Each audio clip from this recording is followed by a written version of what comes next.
Hi everyone. So on Monday, I talked a little bit about soundscapes and how a soundscape is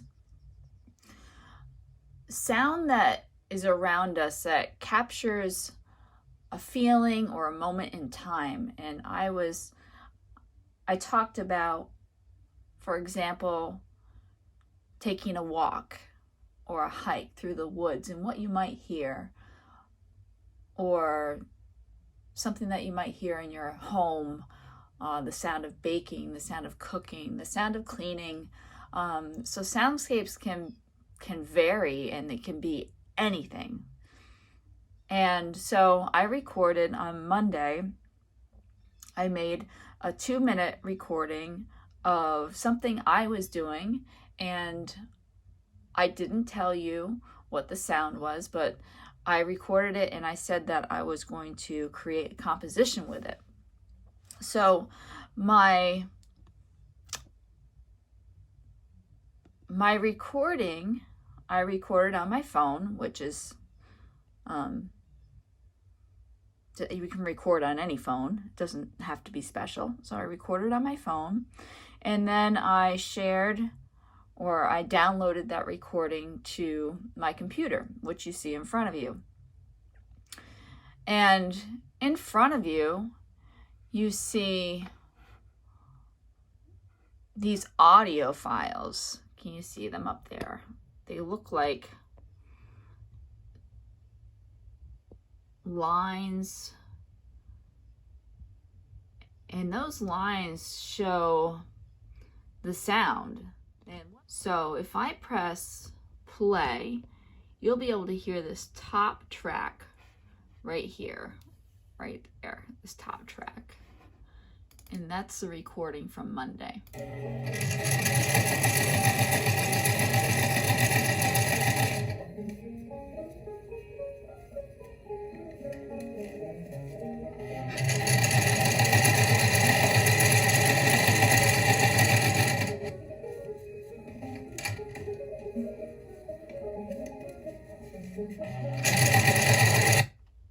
So that's what we were hearing. Now, that recording was a soundscape of me using a sewing machine. So you heard in the background music coming from the radio. I was listening to North Country Public Radio, and you heard the sound of a banjo and those louder sounds, which one student said it sounded like a pencil sharpener, and that was a really great guess. But that sound that you hear is the sound of a sewing machine. What I am using right here as a platform for my audio recording is what's called a digital audio workstation, which is called a DAW for short, D-A-W, D-A-W, Digital Audio Workstation. I talked about digital audio workstations with my older classes, my 3rd, 4th, and 5th grade classes, and I talked about how you can use a digital audio workstation to create loops. Well, you can do so much more with a digital audio workstation. Now, in these other clips that I have, I'm going to turn this one off that we heard. So that's off. I manipulated the sound by splicing it and changing the frequencies, which frequencies are the amount of waves that happen per second, and actually make the sound appear higher or lower than it was actually recorded. I'm going to stop talking here for a moment. I talk too much. I'm going to play this one right here. This track right here, I use pieces of the banjo part of the recording, the radio, and I manipulate that in different ways. I splice it, I reverse it, I change the frequency, I added some audio effects, and here's the sound of just that track right there.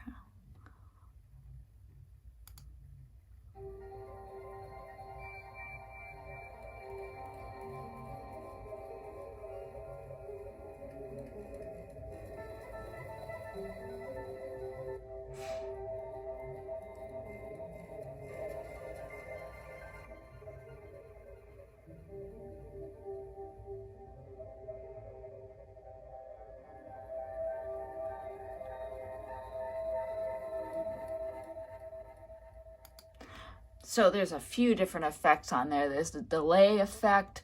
There is, let's see, I can click on that to see the effects. There are all my effects down there.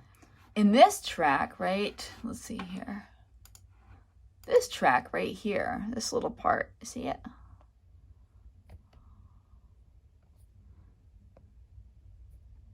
This little part, that's where I isolate the sound of the sewing machine, and I change that. We're going to listen to just that part right there.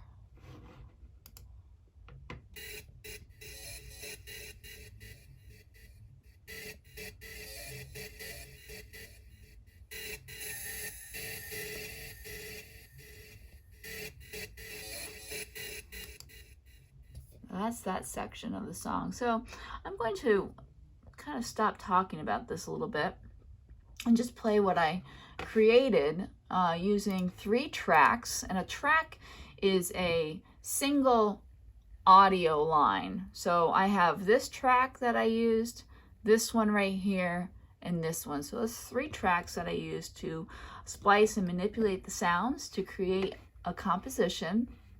And my composition is in A, B, A form.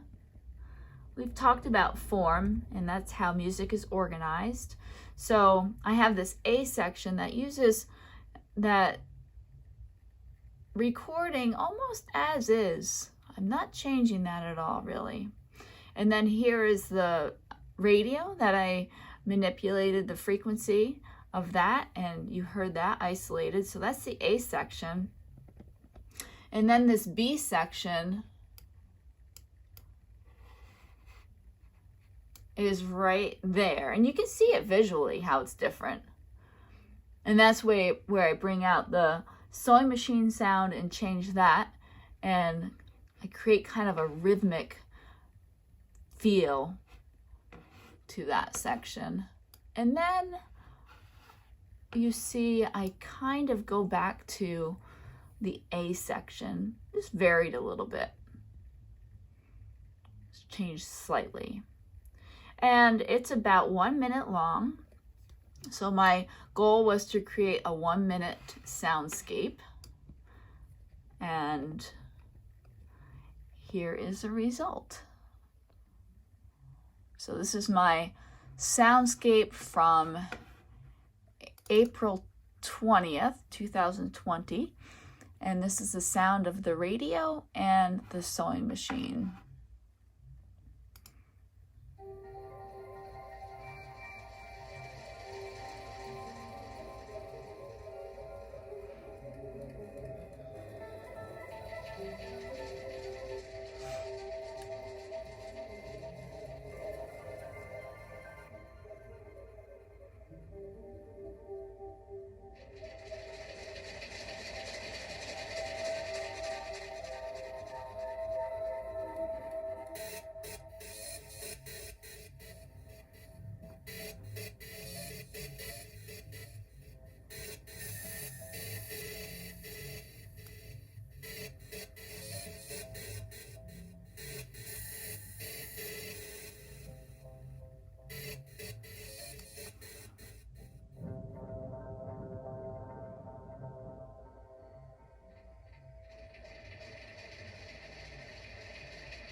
And that's it. Now there are free digital audio workstations that are available online, free apps or free software for Mac and Microsoft. So you can, if you're really interested in using a workstation to manipulate sound, it's definitely available to you. And what I will do is I can put some links on the website where you could play with sound. So if you're interested in using or exploring or experimenting with a digital audio workstation, please look for those links on the website. You'll have to look under the links page to find those. But if you have any questions or if you're curious, please send me an email and I'll be happy to help you. Take care, everybody.